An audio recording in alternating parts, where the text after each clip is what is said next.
So it is Antigua Shipyard, and down at the bottom half of the map, by the way, I chose Zenio to win, in case we didn't go ahead and get that out there. At the bottom half of the map, it is Liquid Zenio spawning as the Teal Zerg, and up at 12 o'clock, or maybe 11:30, MTW TT1. And yeah, Zenio has, like you said, a very unorthodox style of ZVP, and sometimes it is fantastic. Other times it's just like, what the hell are you doing, Zenio? Yeah. But he makes it work most of the time, and that's of course the most important thing. TT1, just small trivia. TT1, of course, a former Brood War player. Something that not many people know is that Zenio is a former Warcraft 3 player. A lot of people have are not aware of that. It's kind of surprising to me that Zenio did so well out of all the guys that I know, all the Koreans that I knew from Warcraft 3. Zenio was not really one of those guys that popped into my mind as like, hey man, this guy's gonna make Code S. If anything, you know, guys like Lin and Moon, like the absolute superstars, or just other players, Remind, Lucifer, Soju, all those guys, they were much bigger names than Zenio. Even Violet was a much bigger name than Zenio. But yeah, Zenio has had a pretty good run so far in Starcraft II, man. He's been a popular player, made it to Code S. Well. Picked up by Team Liquid, and of course that helps. It does help quite a bit. He does have his natural blocked right now, TT1 just being as annoying as can be.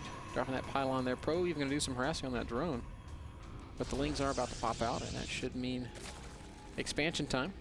Very economic opening here by TT1, going for Nexus first, then Forge, and then Pylon. It would be super crazy if he goes Gate before Cannon. Oh, TT1. And drop the Gate as well, delaying that expense so much. I love this style, actually. I think this is very smart. What I do not understand from Zenio is, Zenio, why did you just not expand over here? What's stopping you? What's the difference? Well, there is no difference, man. Don't try to defend it. Well, the only thing that I would say is that Zenio's a guy that often doesn't really take that fast third base. No, that's true. He likes to stay on two bases for a so while. that if anything, that might be part of the reason, but he is saving money. He still hasn't taken gas, so I do think we will see a third base out of him.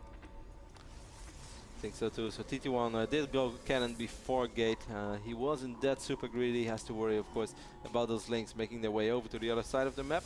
His cannon is up, but if they all three run by, he's still gonna get two Lings in the main base. Yep. No, TT1 warps in a Gate straight away. He thought he was gonna go for it. He cancels it straight away, which I think is silly. You might as well let it run for a while, then cancel it and replace it with a Cybercore. Because now if Zenio goes for the run by, you have to do the same thing again. And that's more money lost. More money, more problems, Kev. No. I don't believe that. More money, less problems. Zenio is going for 3 bases after all, so I really don't understand why he delayed his natural hedge by so much. Do you have a logical explanation for this, Ben? Because I don't. Maybe just keep TT1 guessing if there was any sort of explanation to wager. But TT1 does still have that scouting probe out on the map, and he will be able to pop over here and see that Zenio does indeed have a third base, which means that this is shaping up to be a pretty standard normal macro game. Yep. Which also means, of course, that it's possible that TT1 is going for a 2-base all-in, because we know that he loves that style against Zerg. Back in the days, TT1 had a ton of problems defending against Mutalisk. He really absolutely hated it. And we were joking a lot about this. Every single time that TT1 saw Mutalisk, it was like, red alert, abandoned ship. He would pull all probes and try to win the game. And then often lost in a base race scenario. But I think he's gotten a lot better against it. He's just getting a lot better at reading the matchup. And I think he improved a lot against Zerg. He's also very active right now. He also says that whenever University is on a break, that he has much more time to play, and then in general he performs a lot better. And I think that shows so far in his NASL results, man. That's something that is so contrasting between foreign pros and Korean pros. It's like a foreign pro is a college student, and a Korean pro is a full-time gamer. Yep. I think that's one of the reasons why we have such separation at the top. Yeah, of course, that only makes sense that there are a lot more Korean pros as well. If you have more time, you often get better at the game. But of course, that's not the only reason. Koreans are also very, very good at games. They're also genetically superior. Yes, that's another reason. Zenio looking like he wants to play the most standard style imaginable. He's getting the Roach Warren, the Evo Chamber. This looks like a game of Stefano's, quite frankly. Well, Stefano would have expanded a little bit quicker, but other than that, I do agree with you. Yeah.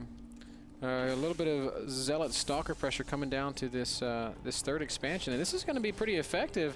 Sorry, Ben. Zergling's just chipping away at the Zealots, but there's just not enough on the map for Zenio right now. He's going to be forced to make some roaches. Might actually lose this queen. Yeah, he's gonna have to pull drones for now, and the Stalker should actually be able to finish off the Queen, unless Zenio's gonna surround. Run the Queen! Run the Queen, Zenio! What if the probe got the last hit? Oh, no, the Stalker is actually gonna get the last hit, so he does pick up that Queen. And Zenio lost quite a bit of mining time, so that was worth it. And how you see this small poke more and more often right now. We have a pylon over here by TT1. TT1, how many games do you have? He has 4 games right now. +1 is almost ready, but there are quite a few roaches on the map now as well. But still, roaches off creep. TT1 should be able to out-micro with it. TT1 also has Twilight Council, hasn't done anything with it yet. Hasn't started Blink, hasn't started +2. I love because of that little poke of TT1. Zenio got like the best scout off in history. This Overlord has literally been above the base of him, as in being TT1, for around 1 minute. He saw everything, and now he's just making his way out of it again. That's not something we see every day either, man. Yeah, it's great for Zenio though, because he's so well informed. He's able to really prepare nicely. He should have seen TT1 backing back off, and that will in fact prompt one more drone before he goes into some Roach Zergling production. Now really, I don't think that attacking here is necessarily the best move. Maybe he just wants to check and make sure there's no third base. Keeping a close eye. He's adding more and more gates though. I should probably mention. Oh man, Zenio's just like seen everything except exactly where this pylon is outside of his third kill. No. He's like seen the area above it, and he's seen the area below it, but he hasn't seen the pylon. I thought actually he spotted that with his roach, which was standing over here, but I guess the roach wasn't close enough. Everything except the pylon. TT1's follow-up is going to be some Blink Stalkers with Immortal support. That's very, very strong against Roach-based armies. 66 probes for Zenio, but TT1 has so many probes, man, that almost gives me the feeling that he wants to drop a Nexus somewhere. He's on 60 probes on 2 base. I mean, that's like the ultimate 2 base all in. He is sending out a probe, so, and clearing that third, so I think you're right. No, that probe's not going to expand at all. He was heading across the top half of the map. It's not the first time we see TT1 expanding or all-inning with so many probes. All-inning is such a mean word, but yeah, this kind of all-in if he doesn't drop a third base. Zenio's adding that Hydralisk, and he has so many Zerglings as well, but Force Field should be more than fine. No, he's just trying to darting in there, trying to bait some Force Fields. I do like that in his play. Hydra is going to finish, and Zenio's got quite some money and plenty of supply room. Hydras and Zerglings are very good against this kind of army composition, but will the Hydras even be able to spawn is the real question. Well, this actually looks scary, so I think TT1 is going to wait for quite a few warp ins. I think those Hydras will spawn, and I think Zenio is going to be more than fine with his Hydra Link composition. Like this, Lings do manage to get out behind this Force, so we can see a big flank. TT1 forced to blink backwards. Zenio being so patient with this. Zenio is doing this so well right now. It's going to have 15 Hydralisk on the map soon, man. 15 Hydralisk. That's like a dream against his army. There's an Immortal right there, Zenio.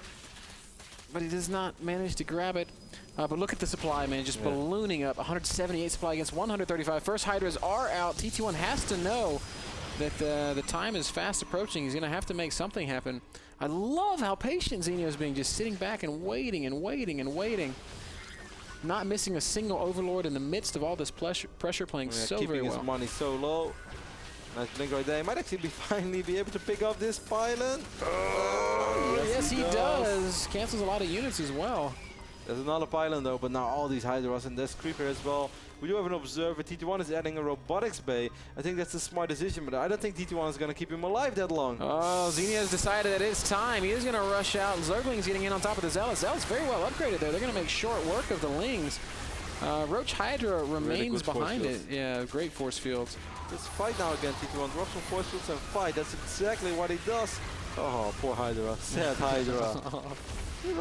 Why can I go home? So very nice play by both players. First Zenio buying so much time for himself with those Lings, and TT1 knows right now if he gets 1 or 2 Colossus on the field, man, that's all he needs. He's going to be in excellent shape. Are you chrono boosting that robotics facility, TT1? I hope you are. Yes, he is. TT1's playing good. I really thought he was going to overextend and lose his whole army there, but instead he backs up at just the right time, disengaging from the fight. Zenio is going to make a big push forward here. Just defensive force fields is all that TT1 needs. He needs to buy time for those beautiful force fields. That's what he does once more. I'm loving the play out of TT1. This is some really, really high level play by our Canadian this is as well as I've ever seen him play against Zerg. And Zenio is still really trying to pick a fight, but TT1 just perfect positioning, great force fields. First Colossus is out. Zenio does not, I don't think he's got enough, Kev. No, there are a lot of Hydras. The Colossus not really focusing. The big group is Hydras. A lot of Lings streaming in, more force fields coming down. But the reinforcements, Zerglings, and then one TT1. Colossus. helping out so much. TT1, man, I don't need no third base, says TT1 as he continues to make it happen. Immortals, Blinkstalkers, Colossi, and he's pushing forward, completely backing Zenio up. Zenio only has Zerglings on the map right now, Kev. He's making 18 roaches though, and he's getting roach speed. He didn't have roach speed. I guess that's what you get when you invest a lot in those Hydras as well. You can't afford everything, of course, not even on 3 bases. But wow, that was so well played by TT1. I thought the exact same thing as you, Ben. I thought he's just going to try to win with 4 screws, but then eventually the Hydras would be enough. But he knew when to get out of there. He dropped that Robo Bay in time. It was close, but he got the Colossus out in time, and now he's just in great shape. Yeah, now he's dropping his third base. He's picked off a ton of Overlords, and he's going to be content to just back up. He knows that against the army composition of Zenio, he is in brilliant shape. Look at the unit's lost resource step. Oh my god. That's painful for me to look at. And everything about this game is favoring TT1. He's got +3 attack against +1 attack. No, +1 armor, 0 attack upgraded Zenio. +2 armor just not finishing as soon as I say if it. Zenio maxes out with Roach Corruptor, he actually has a chance because there are not that many Immortals. But right now, this army of TT1 is so scary, and it's so hard for Zenio to deal with this. Yeah, there's no chance of Zenio ever maxing out. TT1 knows exactly the position he's in, blinking very, very well. Corruptor's not even able to kill a single Colossus. GG out of Zenio, and TT1 making PVZ look easy. That was impressive. Well, I wouldn't say that looked easy. I think that looked pretty hard, but that was very well executed. Making PVZ look possible. Possible? No, I wouldn't say that. But man, TT1, that was awesome. That was some really great play. Everything about it was pretty. He just pushed until he couldn't push anymore, fell back to good positions, picked good fights. And I guess that's why it made sense that he went up to that many probes, that he still wanted to have at least something to somehow fall back on. If this would have been executed on 48 probes, there's no way he has money for Robotics Bay, then get a Colossus and then research Stormlands. That's just way too expensive for low eco Protoss. Let's take another look at how TT1 played that out with his perfect force fields. Why do I hear myself, man? I don't want to hear myself. And now we've turned off Roti. Yeah, look at TT1 just brilliantly falls back, playing the War of Posts. I think that's the right term. And just not allowing Zenio to ever get that big engagement that Zerg wants. Never allowing Zenio to swarm that one poor Hydralisk. This poor Hydra. Looks like a lost puppy. Well, actually, those 2 Hydras, both were kind of poor. I just saw them with the face like, okay, everybody's leaving, okay. What about me? Okay. No, that was a great game by TT1. TT1, man. 2-1 in the league so far. If he wins today, he's going to be up 3-1. Bossing it up. And he's really joining the ranks of Puma and Stefano, and that's something to be very proud of. That game was brought to you guys by Azo monitors. Those are the monitors we use here at the NASL to watch and broadcast and play StarCraft II. You should get one of your own. Short commercial break, and then we're back with more StarCraft II. TT1 versus Zenio Game 2 when we're back.